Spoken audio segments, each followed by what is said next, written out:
White House. We're joined now by the governor of Maryland, Larry Hogan. Governor, thank you so much for taking a few moments out and joining us. I wonder what goes through your mind, and you've got a lot going through your mind right now, when you hear Dr. Anthony Fauci of NIH, and you know him, NIH in Maryland, estimate that 100,000 Americans, 100,000 people here in the United States could die from this virus. He said this on CNN this morning. I wouldn't be surprised if we saw 100,000 deaths. Did you ever imagine you'd be faced with anything like that? Well, Wolf, this is the best case scenario, according to Dr. Fauci, 100,000 deaths. And if you just to put that in perspective, that's more than the number of Americans that died in the Vietnam War and the Korean War added together. And we're not talking about over a number of years. We're talking about in a very short period of time. I talked with Dr. Fauci over the weekend, and I'll tell you, he's been the guy that's been right on target with the facts throughout this entire crisis, and we ought to be listening to him. And I'll tell you something that's really alarming, Wolf, that most people have not been paying attention to.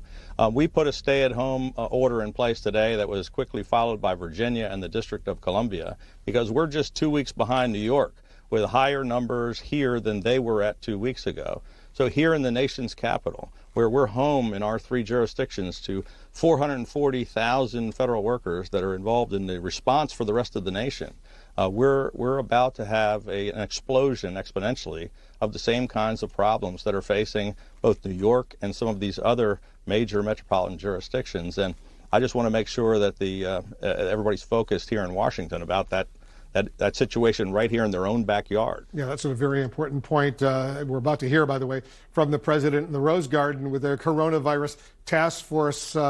You participated in a teleconference with the president, your fellow governors. You're the chairman of the National Governors Association. Now, on that call today, what did you hear anything new from the president? Were you encouraged or discouraged? Because he suggested apparently that testing is no longer a problem.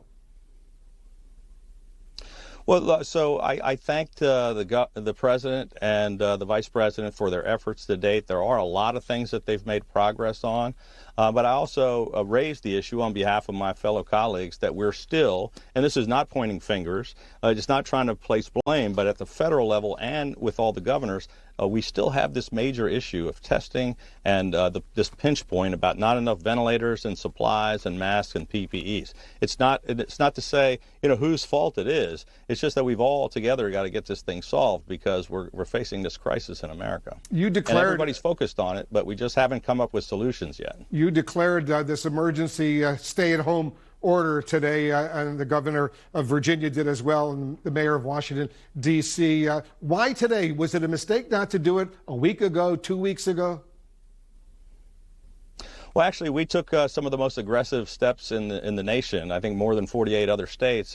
Today was just a clarification and a little bit step further. Even some of the states that had stay-at-home orders did not go as far as we did with 26 executive orders that closed businesses and closed schools and took all kinds of actions. But today we took these actions because in our region, cases have more than quadrupled in just the past few days.